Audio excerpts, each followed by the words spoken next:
We're live on all the things. Holy cannoli. Guys, this was so embarrassing. I'm going to move this water bottle out of the line of sight. I just answered a phone call from my optician who let me know that my glasses were ready. And wait, let me do my Nicole impersonation. Holy cannoli, that was fast. Oh my gosh, I can't believe I just said holy cannoli. I've never said holy cannoli before. I'm not even Italian. Where did that come from? I'm still laughing. Why would I say holy cannoli? Never said that in my entire life. I was so embarrassed for the millennial that answered that phone because I sounded like a 95-year-old nonna who just pulled my lasagna out of the oven and said, holy cannoli, my glasses are ready. Oh my gosh. That was really funny. It was really funny. Jumping Jehoshaphat, that was funny. Well, we had a little hiatus. We did have just a little 1 week hiatus. Well, last week was bananas, and this week has been bananas. But darn it, I've been very busy. You have been very busy. You've been very busy, publicly facing, and I've been behind the scenes. Yes, doing some stuff. It's been busy. Yeah, we launched a new online course this week on getting organized and bullet journaling, which is one of my favorite things. We published a blog on bullet journaling this week to kind of supplement that. We're recording this week. I have been working on a top secret product. Do not that we're tell not them. telling anybody about. So that has been kind of cool. You know what we could do? We could see if any show them on the video, but we won't tell them on the audio. Oh, and see who wants to know. See who wants to know. If you really want to know, can you see that? That is what Ruth is working on and is going to be available in the next 2 weeks. Sure. It has to be ready by November 20th, that's for sure, because we're going to use it. All right. So it's going to be ready before November 20th. Yep. So those of you listening, and I believe I also did a giveaway on Instagram if you could guess what it was. So there's a tip. If you watch the YouTube recording somewhere of this podcast. Somewhere at the 2:30 mark. Somewhere at the 2:30 mark, you will see the answer. A copy of what Ruth is working on, and you could theoretically cheat and win our giveaway. And what we're giving away is a copy of Cal Newport's digital minimalism book, which is going to be our next book club book. Yep, for the podcast. And we also this week updated our website for the 1,000,000th time. Not 1,000,000th, probably 10th. Because we change quite well. We're changing with the world, right? And so we've changed our focus. We've it's nothing major. It doesn't change our brand or our positioning, but it just makes how we things present the information a little cleaner. Allows people more easily to get in contact with us as well, which is nice. Yeah, one new thing that we've added on the website is like case studies of clients on our consulting business. Yeah, because a lot of people still don't get what we do in terms of consulting, or if we say we're business improvement specialists, they'll say improving what, and it's like, well, we improve lots of things. Depends on what you need. So, this might help you if you've been thinking about bringing consultants in or something like that. This might give you an idea of the type of clients that we've worked with and some of the problems that we've solved. I think it's pretty cool. Me too. I think I could make it a little shorter still, but lots going on. We're busy behind the scenes. And working on a bunch of training that'll come in kind of the late fall, early winter. Yes. With a more online training kind of rolling out every month. So that is probably growing because online training is new for us. Yeah. We have done a few things. We've done a few webinars here and there for people, but we've never done self-paced. Yeah, and a year ago, while you were on mat leave, I launched a test, learned a lot from that. So now we're getting super serious and getting into doing all that. So you don't have to hear my text messages coming through. Lots and lots and lots of content coming from us, and that's what's keeping us busy right now. So it was a busy week. Yeah, we have a lot. Hence our hiatus last week. And last week was not just busy, but it was a little tough. We dealt with some issues, which we talked about in our last podcast. So today's podcast, Yes. we've already talked about it a little bit this morning when you and I were doing our prep work. It's, again, for those of you who are just joining us, which probably isn't too many people at this point, but our podcast... Go back 2 episodes and stop listening to episodes, this. Yeah. This is episode 4 of our book club, our whiteboard book club on the book Dare to Lead, which was Brene Brown's latest book published last year in 2018. All hail Queen Brene. All hail Queen Brene, honestly, right now. The more I read and the more I really do the work that she outlines in the book. So I prepped for the next section as well, and there's actually, for the next podcast, need to read the next section because there's questions in it that you have to answer. Okay. It's like a little bit of homework, and it's a shorter section, so it's easier. That's good. And I have lots to say on this section, particularly. Well, let's get into it because this section is about shame and empathy. So we've been building on, in this section 1, on rumbling with vulnerability. And she spent a lot of time talking about what vulnerability is, what courage is. And in this section, the end sections of part 1, she talks about shame and empathy in section 4. And in section 5, she talks about curiosity and grounded confidence. So that was a bit quicker. So in Brene's, first of all, do you have a definition of shame? Yes. I struggle with Brene's definition of shame. Okay. And I am going to say, I'm going to be vulnerable here. All right. And say, I have never felt the feeling that Brene outlines. Oh, and of being... So start there. She says that shame is the feeling of being less than or unworthy of love and belonging, and that it is often referred to as the master emotion or the never good enough emotion. Okay, so I'm going to go on this crazy limb here. Okay. I'm not being cocky by any means. Mm-hmm. I have just never, I hear people talk about this not worthy, not good enough to receive love, not good enough, the imposter syndrome. Am I overconfident? I don't know what it is. No, I don't think you're overconfident. However, I'm wondering if you're looking at it on too high a level. Maybe. So, for instance, as a whole person, you may not feel that way. Like, I don't feel that I'm unworthy of love. I've felt shame many times where I'm not good enough. Many times. Oh, see, and so for me, when I feel shame, shame for me, and I thought of a perfect example. So the other day, we were with a client. I wasn't with a client, and someone in the room kind of triggered me. Mm-hmm. And I found my voice getting higher and higher, and I was just reacting emotionally. And so when I think back on it,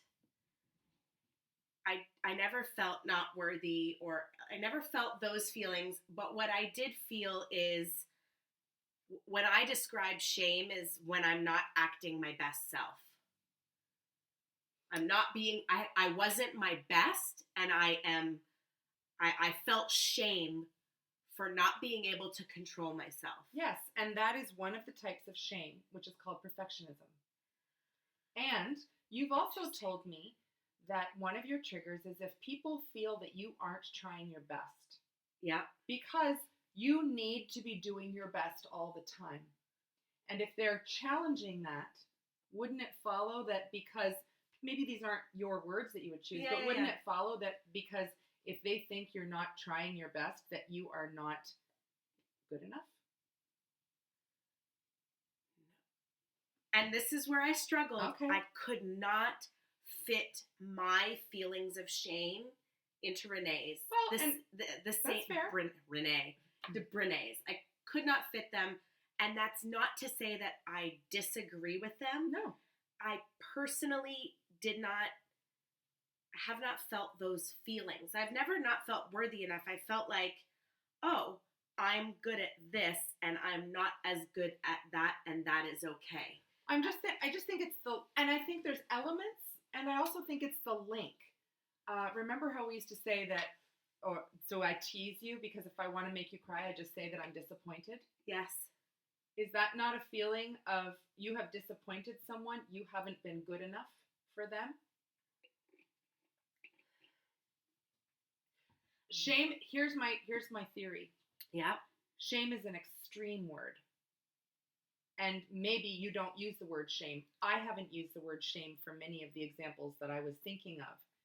However, if you focus on the never good enough emotion or the imposter syndrome emotion, those are elements of shame. And one of the things that she said is we have to be really careful when we say to people, you have no shame. You need more shame.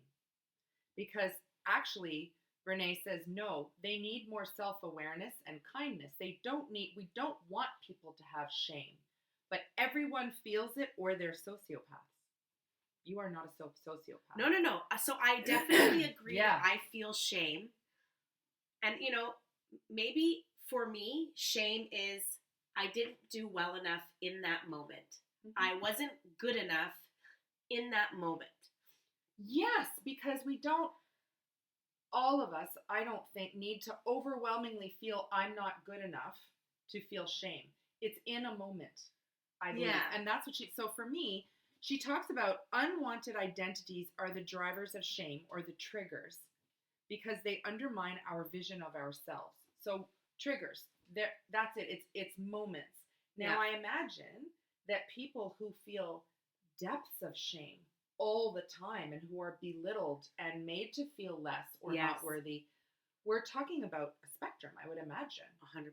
So I just struggled in this whole section. I struggled to see it for me. All right. Because I felt shame, but maybe, again, it's just fitting my feeling into this definition. Yeah. And it's not like I feel unworthy of love or acceptance or unworthy of... I have never felt, and I think that's just two words. I have never felt unworthy of love. I have felt less than. I have felt not good enough.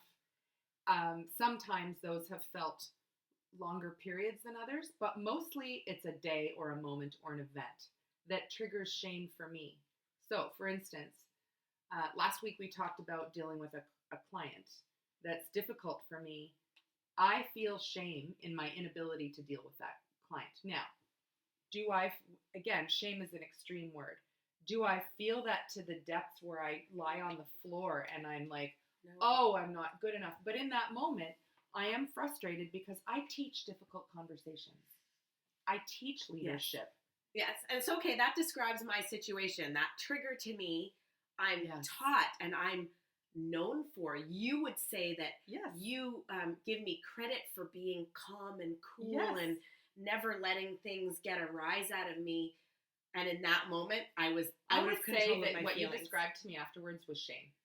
Because you called me to apologize when I never thought it needed it. That you felt like you lost it and you were really embarrassed or shame. I was embarrassed.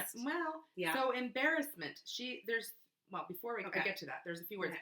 So another one is I have fleeting moments of shame to this day of not being married. So people can have these moments. Now, is that a moment, an event, a trigger? No, a thing that just happens today. I'm 54. This is long standing. Yeah. And when you talk to different people or different situations happen, or you're the only one invited to something who's not married, you can, even though this is, I think, something that is quickly fading as a norm. When I grew up, it was a norm. So I think we can feel those things where we don't feel we are meeting certain expectations that are either real or not real. And what she's talking about is when the organization is setting those expectations for you and then making you feel badly for not meeting them and inflicting shame upon you as a leader. So she talks about, first of all, she said, the shame 1, 2, 3s. We all have it, or else we're sociopaths, because sociopaths feel no shame. We're afraid, a lot of people are afraid to talk about it, I think, because again, it seems to be this big, hairy, audacious monster hanging over shame. Oh, shame. I keep thinking of Game of Thrones. when Cerise, what was her name? Circe, when they cut all her hair off and made her walk naked through the streets, and they were throwing things at her. Shame, shame, shame. That is I think the extreme of shame, when you're made to feel less than and unworthy. And that's where she was made to feel. So then, before we get into really the things at work that can elicit shame, feelings of shame, she talks about getting clear on the vocabulary. First of all, people tend to interchange the word shame and guilt. And she says, if you think about it, guilt means that thing I did was bad. Shame means I am bad because I did that thing. So, I'm not a good leader in this moment, not forever, but in the moment I'm feeling shame, I'm a bad person because I'm telling people how to have difficult conversations and I can't seem to have one. Okay, I struggle there then. But then, I don't think you do, because I believe you felt shame that day. You were so embarrassed and feeling awful that you had done that because it's not who you were, and you felt like you should have been able to do better. Go to guilt again. Guilt again. I did something bad. I did something bad. And you felt that you were bad because you did it. Yes, I felt I made a mistake. I felt I didn't control myself, and that was bad.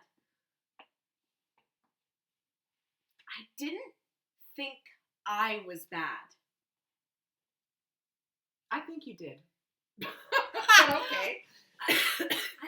and that's where when I went through this section,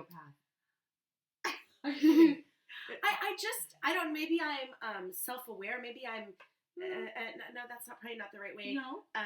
You are self-aware.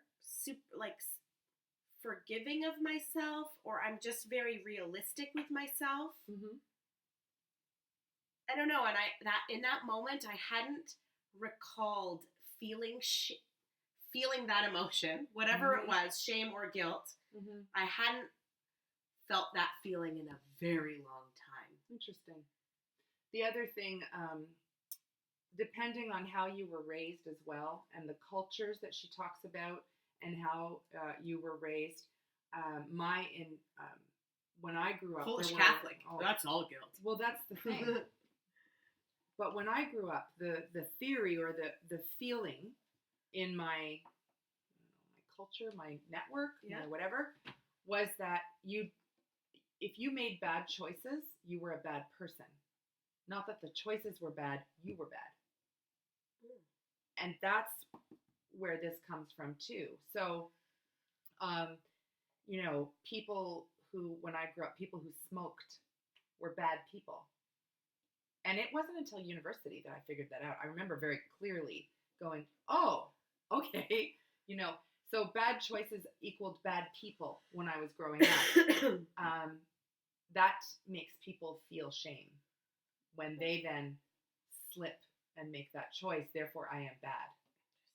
So, and I am bad is, I think, a very overly simple term for what this is. She also says humiliation is when you say things like, people who feel shame often believe they deserve to feel it because, again, I am bad, so I deserve it. Mm-hmm. Versus when they're humiliated, I don't believe I deserve to be humiliated. So if we're at a meeting and you call me out for something and you humiliate me, I don't feel I deserved it. Yeah. But if I feel shame, I probably sit there and go, she was right. I deserved that. Okay. And then the last one was embarrassment, she says, is a very fleeting, quick thing that can even be funny. So embarrassment and shame. Embarrassment, there might be that, I think, that deeper feeling of shame. And what she says is that shame in a workplace eats away at innovation because people don't feel free to give ideas and be themselves. It eats away at trust, connection, and culture. So she says it shows up in perfectionism. So when we call people out because what they did wasn't perfect, or I would say when we call ourselves out. Gossip makes people feel shame because, again, you've made me feel, not everybody, some people react to gossip by feeling humiliated but not shamed. Right? You embarrassed me, but I didn't deserve that. It's a kind of more empowering, I think, versus they embarrassed me, I must be a bad person. Comparing people, oh, why can't you be more like so-and-so? Power over people versus with them. Bullying, blaming, teasing, even firing people. She talks a lot in here about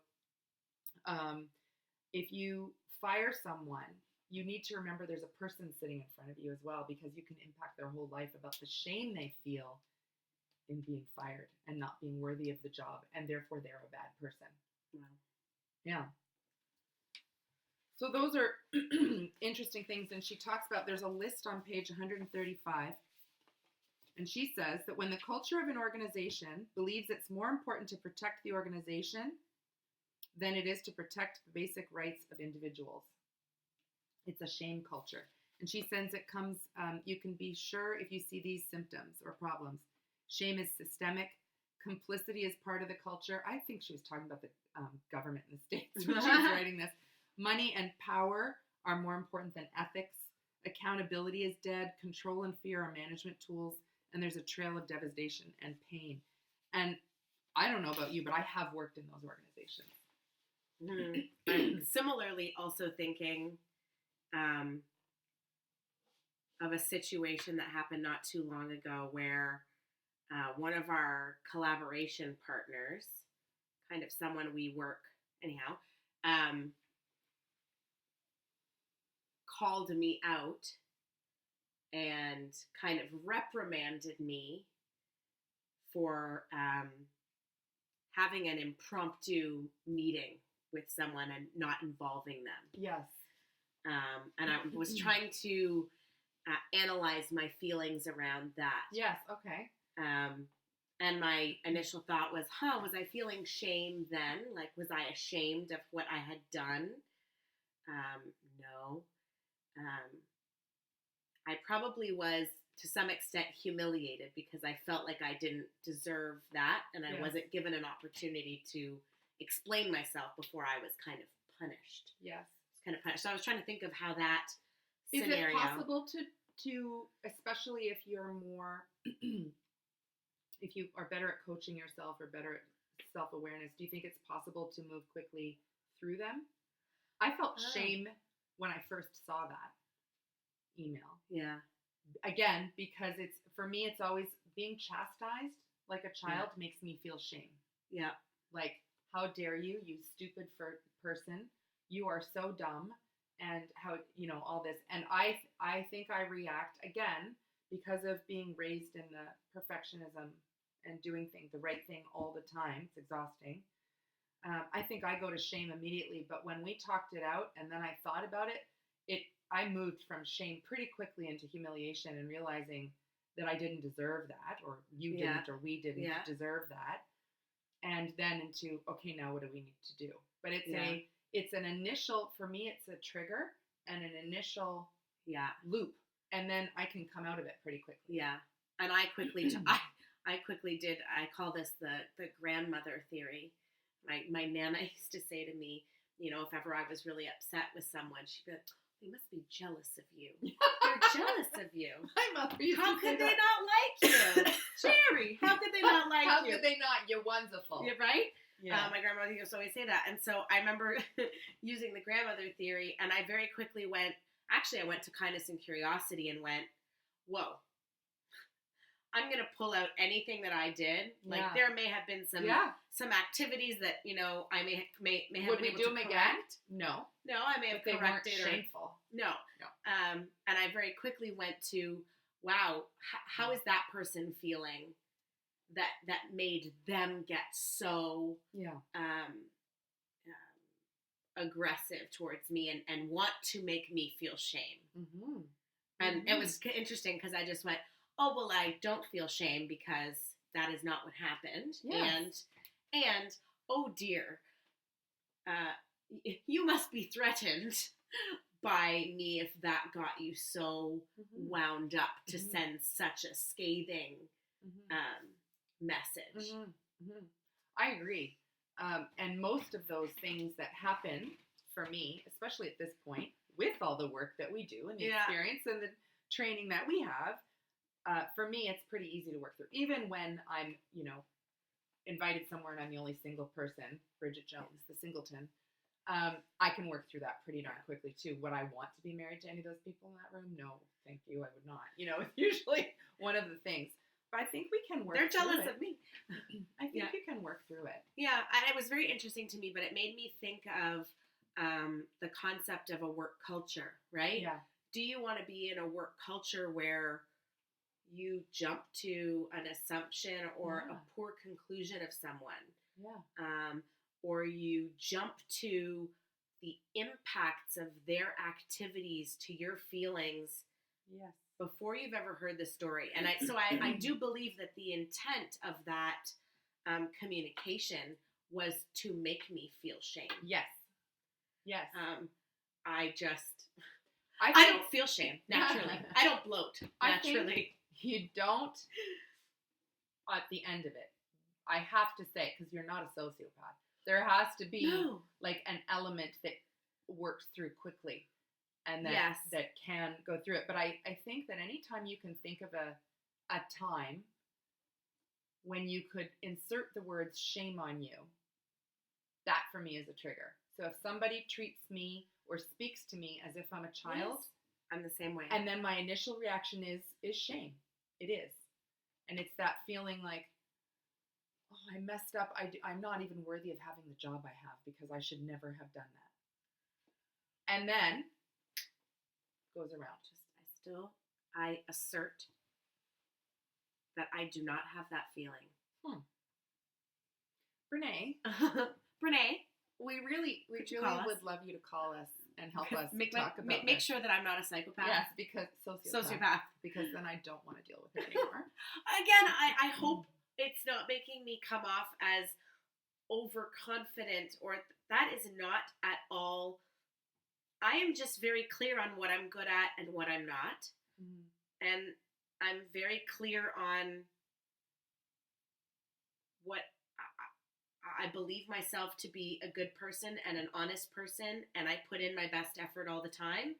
And so at any point that someone tries to shame me, it's usually a trigger for me. I become emotional about it without a doubt. Don't you think that's because you're feeling shame? And that but it's not that I don't feel worthy. I don't like being accused of something that I am not. Well, if we ever take that training, we'll find out. I think it's probably more of use of the vocabulary. Maybe. That might not be right. I've often heard of this same concept in like business where, in a lot of these individual entrepreneur-based businesses where like people are like, I'm worthy of making money. I am worthy of blah, blah, blah. And I've always went, I don't understand. Who's not worthy of making money? Everyone's worthy of making money. But yet I feel this messaging come across and people are like, yeah, absolutely. I felt that way. And so I've always struggled with this concept. I very clearly am a sociopath. I don't know. No, I don't think you are, but I think that there's language or concepts that I feel embarrassed. I feel humiliated. I feel guilty. I feel like I make mistakes. But then at the end of the day, I always just say, well, I'm still worthy. I still try my best and do my best. I don't know. You can imagine how this concept is super important in a leadership role. Of being aware of your actions and the culture that you apply at work so that other people don't feel shame. You should never have that. If a conversation that you're having, an email that you're sending, or an action that you're taking, if you could substitute that with shame on you. It's very interesting. I wonder how that would all impact my leadership. If I struggle to understand this feeling, how that might impact my I think it would because, again, it moves into the next section. Thank you. On empathy. Because if you can't experience empathy, then you can't help someone else deal with a situation or an emotion. So this says, Brene says that shame resilience is the ability to practice authenticity when we experience shame. No.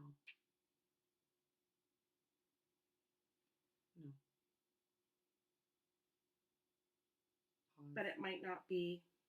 We'll click pause there. Rudely interrupted twice, 3 times. Oh, 3 times. 3 separate calls. I am now enabled do not disturb on my phone. Yes. We are back. I am a mild sociopath who doesn't feel shame. No, I think it's because I don't know how to interpret this as well as I would like, or we don't know how to interpret it as well as we would like. And I Brene, think again. Yeah, Brene. Call us. I think they're really good questions. And she talks about how she goes into companies and organizations and people stand up and say, well, I don't have this and this and this. And then she asks like 2 questions and they say, I'll sit down now. So like there's questions to ask and there's things to say and stuff that clearly we need to know more in this. So again, when we take that training sometime, we'll learn more about it.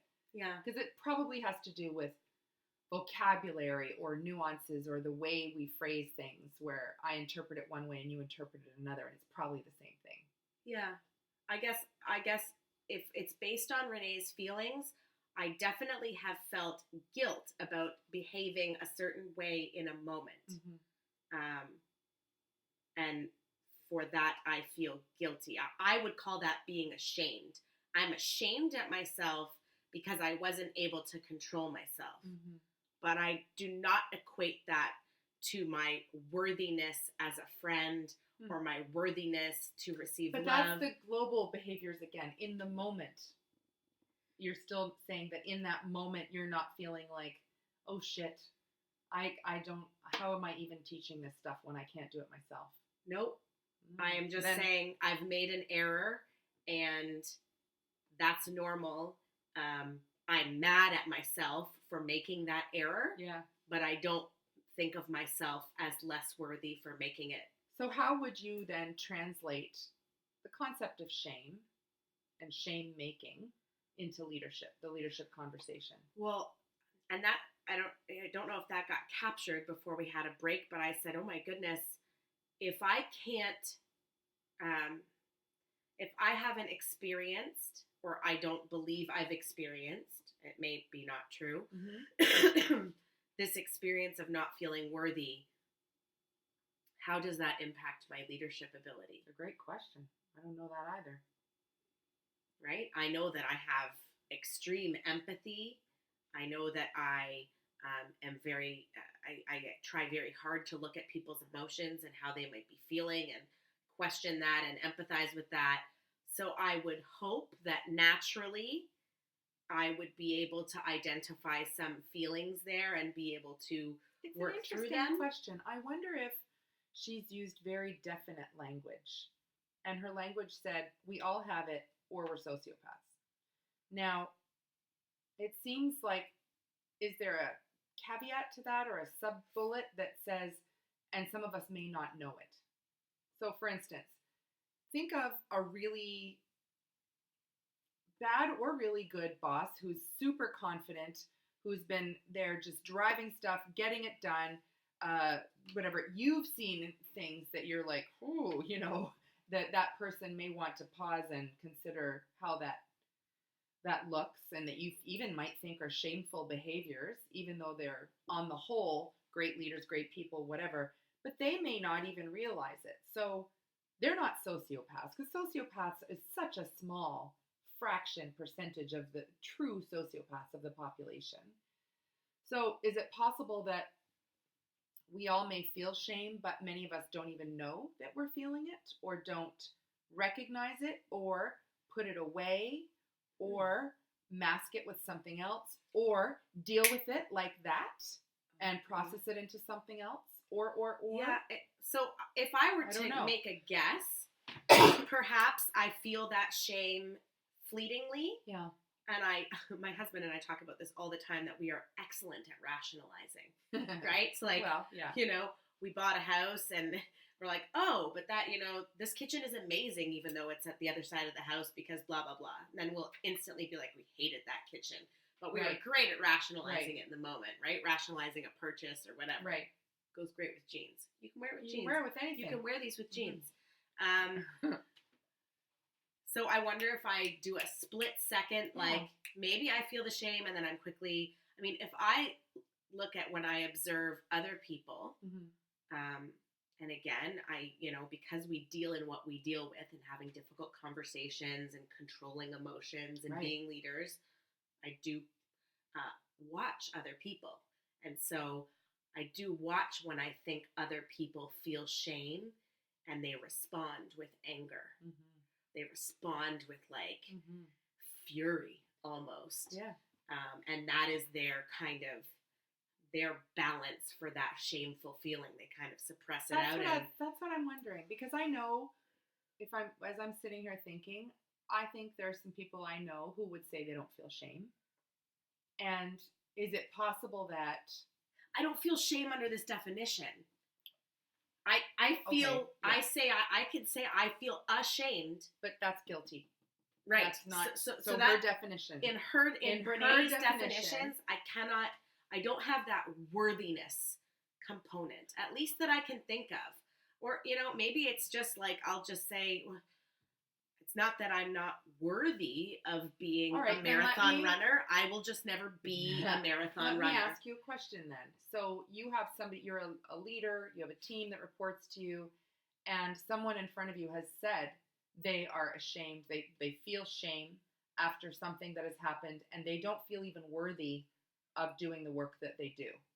How do you respond to that? Oh my goodness. Don't feel that way. Well, right. No. It's a good question. But it's what you said.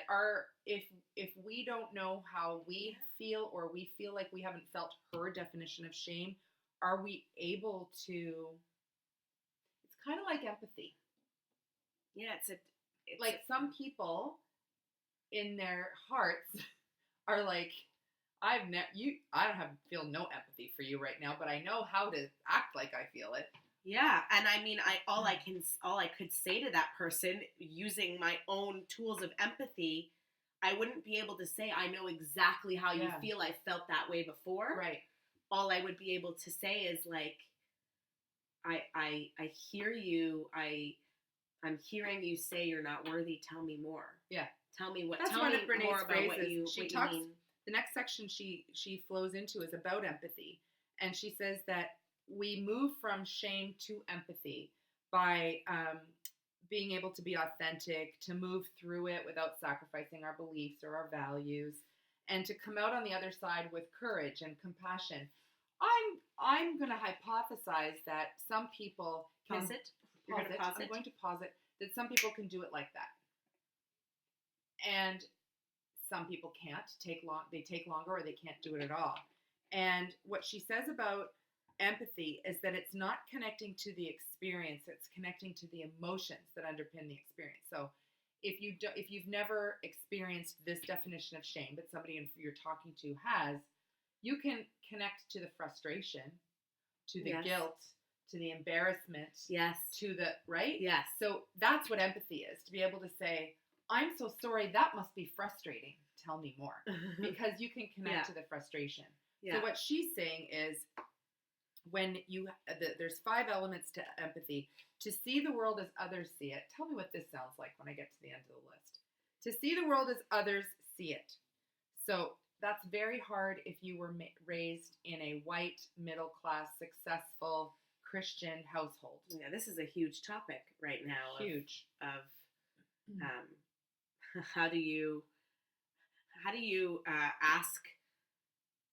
ask people of color or people of in minorities? It's not fair to ask them what their experience is. Right. I was watching. There's a new Netflix special with Chelsea Handler. Oh yeah. On this topic, and I found it very interesting. Yeah. And it was just kind of like, you just need to know. You just need to understand. Brene says you need to listen, not ask, which I had never seen before. In the next section on values, she says, rather than ask or deal, just listen. Did you watch Survivor this week? No. I am watching Lost, though, from season 1. Over again. So Survivor this week, there was one of the contestants is African American and another one is younger and white. And these two guys get along really well. They're friends. And they wear, the buffs that they wear, like the kerchief thingies. The young white guy said to the older, not old, I'm going to say like 10 years older, African American guy, can you use your do-rag to pick up the pot because it's hot? Oh. And the guy looked at him and went, do-rag? And the kid thought he was being funny.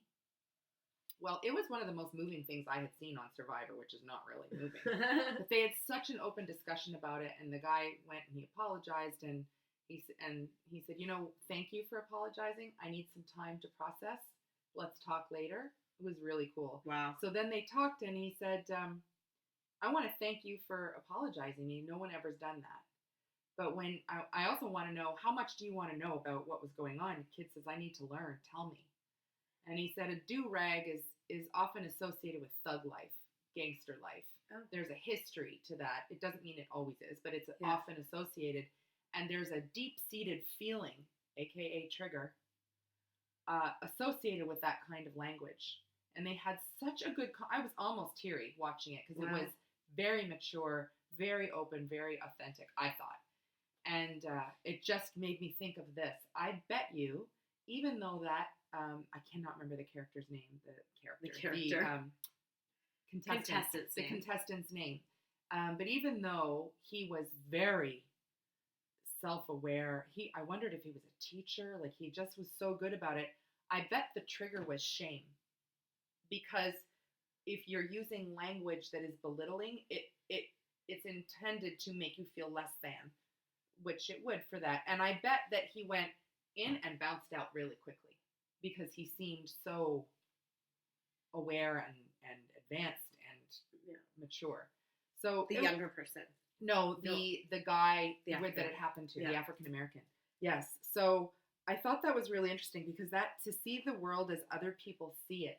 How do you do that? How do you have empathy with someone who's living a completely different life than you? Yeah. So she said you need to do that and you need to be curious and become the learner. So that's cool. The second one to have empathy is to be non-judgmental. We tend to judge people where we feel shame. And I thought that was interesting. She said, so for instance, if you tend to judge people's appearance or their weight or anything, it's probably an issue for you somewhere deep-seated. And I was thinking of someone I'm not getting along with right now. And I thought, yeah, I do. The judgment I'm doing is on something that I find can be a trigger for me if I'm not doing it well. I thought that was interesting. Yeah. You have to understand the other person's feelings, then communicate your understanding of the other person's feelings in case you're wrong. And then be mindful and pay attention and not try to do too much at once. And what's the scenario? What's the situation? And all that. So she talks about that, and it's kind of cool. She says there's some misses with empathy that you can use sympathy instead. And we've talked about, she says, empathy is feeling bad with me. Sympathy is feeling bad for me, which I thought was cool. And then the other one she called the gasp and awe, which is like, oh my God, if I felt that way, I would die, which is not helpful. And then the other one is the mighty fall, where I'm just disappointed. I'm actually not empathetic because I'm really disappointed that you did that or that you experienced that. And then you can't be empathetic. I've always used empathy and sympathy, like the example of I can see you're frustrated. Yes. By what I just said to you versus I'm sorry.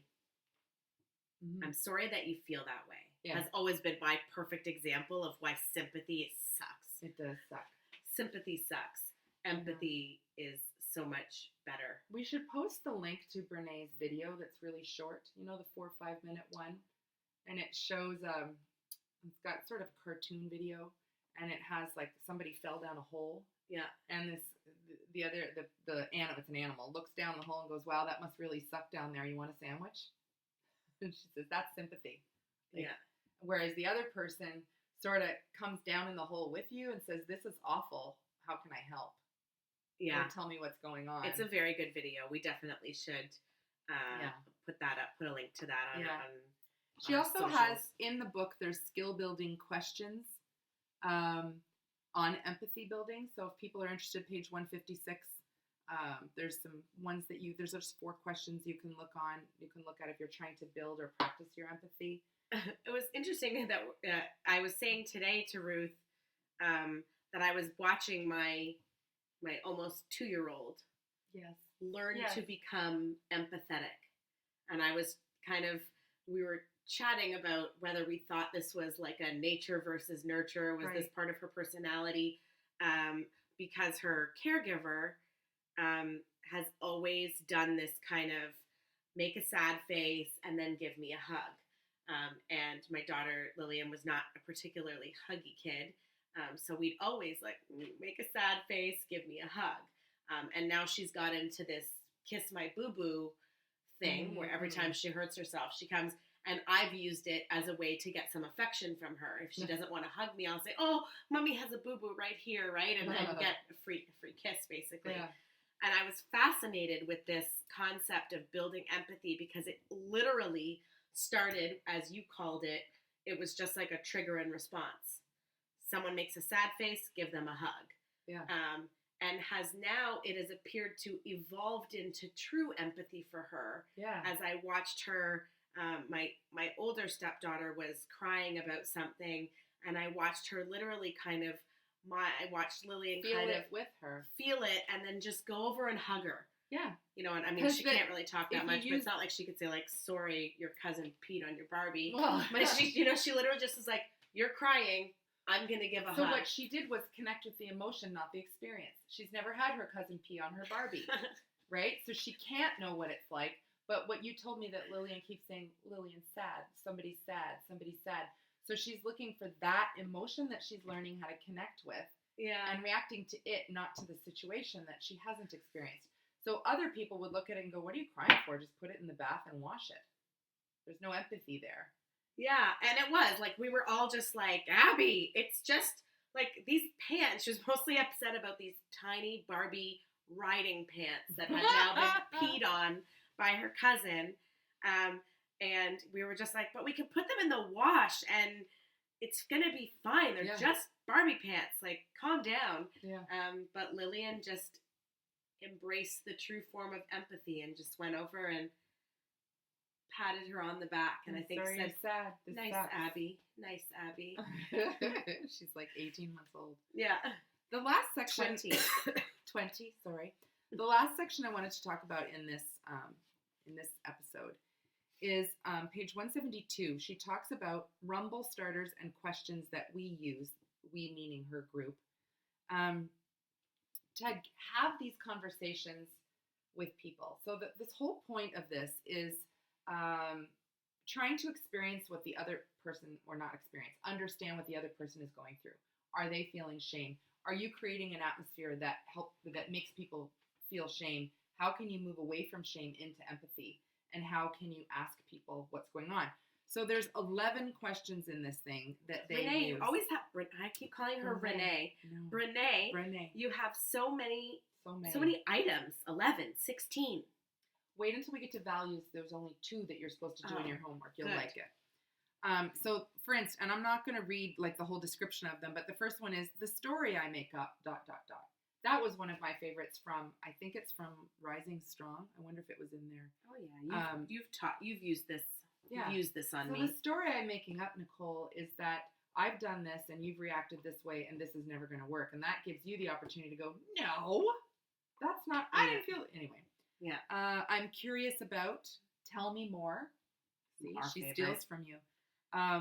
That is not my... We're going to ask for royalties. It's true. And tell me more. One of them is that's not my experience, which you would use instead of you're wrong. Oh. About him, her, or it. So instead you tell me, I can't stand Joe Smith. And I say, Joe Smith is fine. You're wrong. It's great. You say, oh, that's not my experience with Joe Smith. Oh, love that. My experience is this.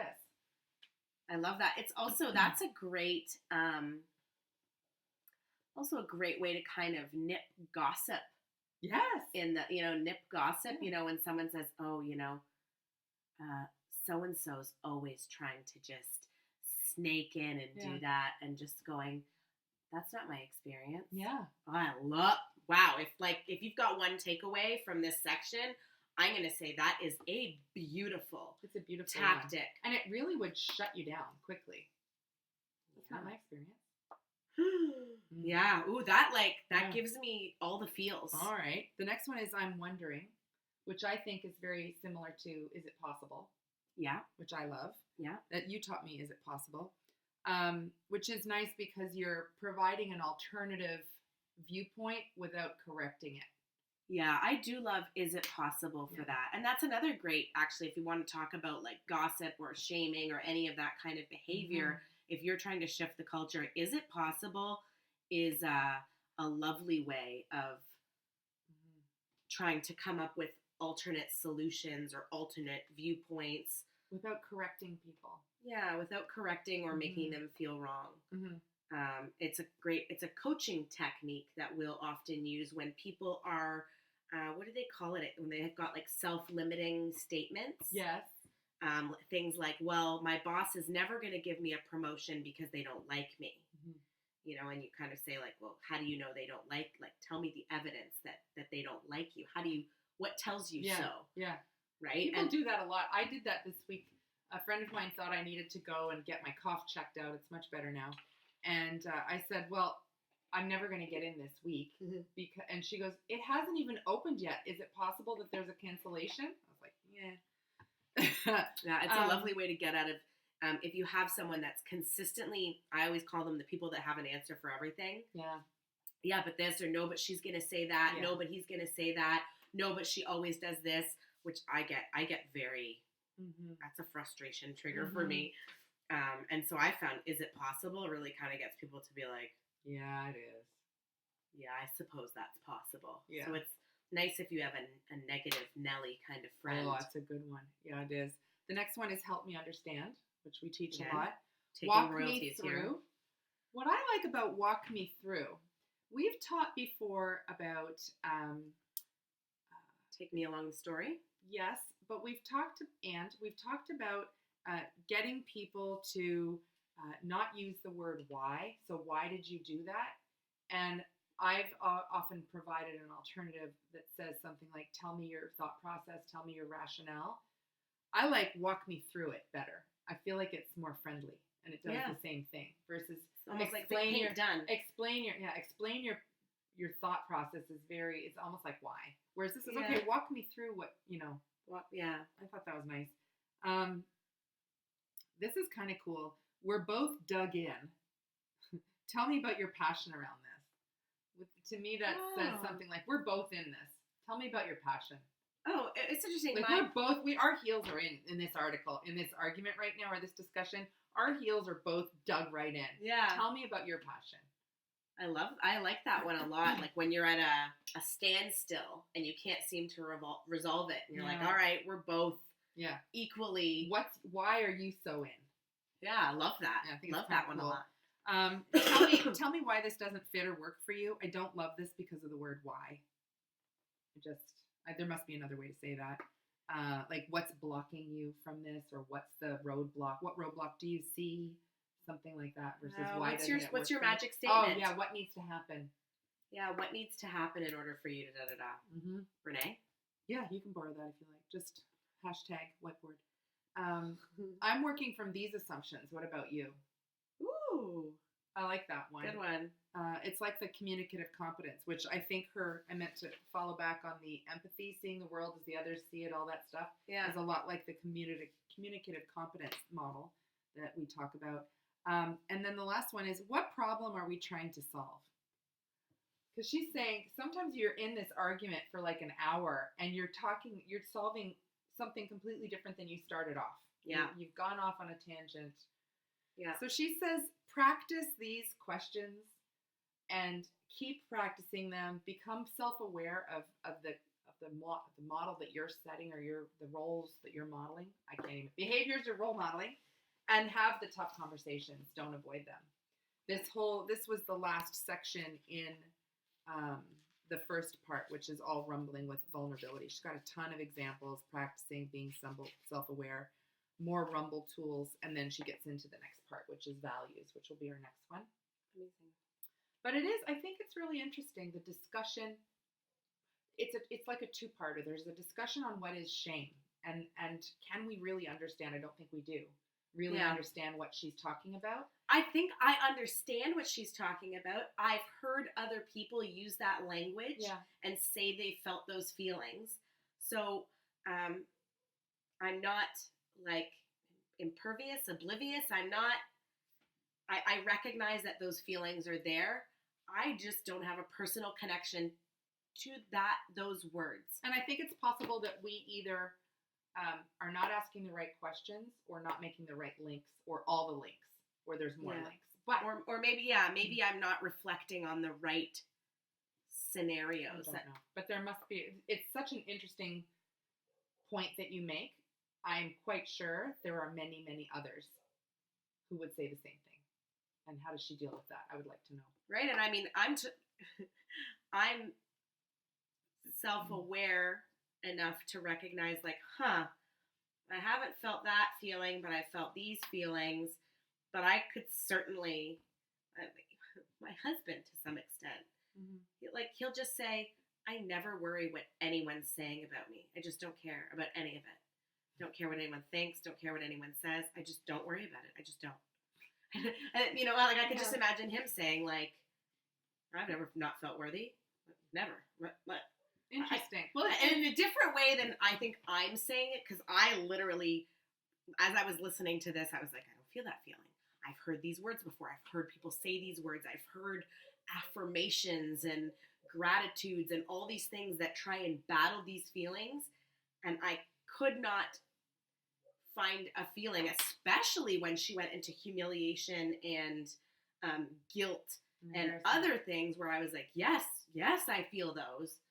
But they are not the exact feeling that she is describing as shame. That's why I think there's more to it. I was going to say, I think that's a really interesting discussion, and people should read it and think about their own reaction to it, because I bet there's a million. And you can still, regardless of that discussion and where you're at in it, you can still have the discussion on how your understanding of shame and yourself can and should impact the people that you work with. I'm excited. I'm excited to how you package this up in the blog.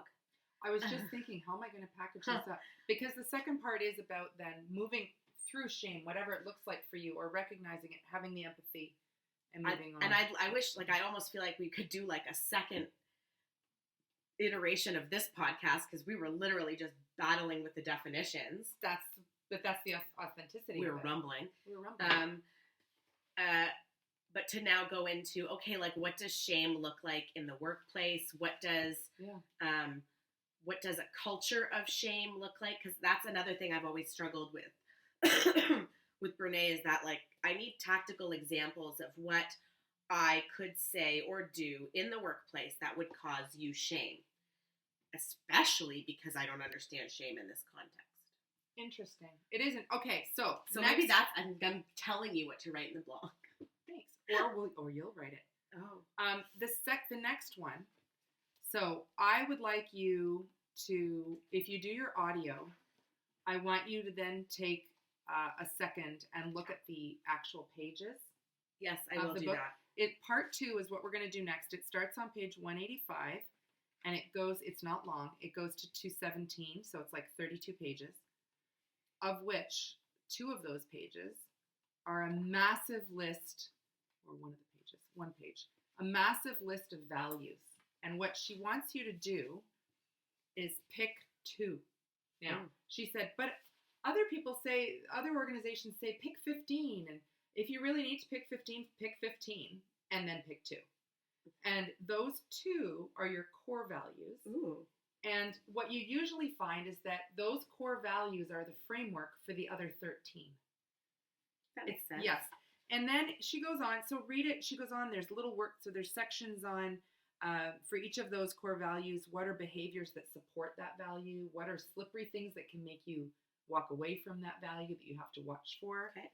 what's an example of when you were fully doing that value? So there's a bunch of thinking work in this next section, even though it's not very long. And I think you're going to really like it because when you talk about how can I have this discussion when I don't know what's a trigger for you for shame, you would know. She even talks about people that she's known forever that she then did some work on in core values and had no idea that was such a trigger for that person. And is it possible that I'm not suggesting we replace, but maybe even in my mind, replace the word shame with trigger? And like, what's your trigger? What causes you shame?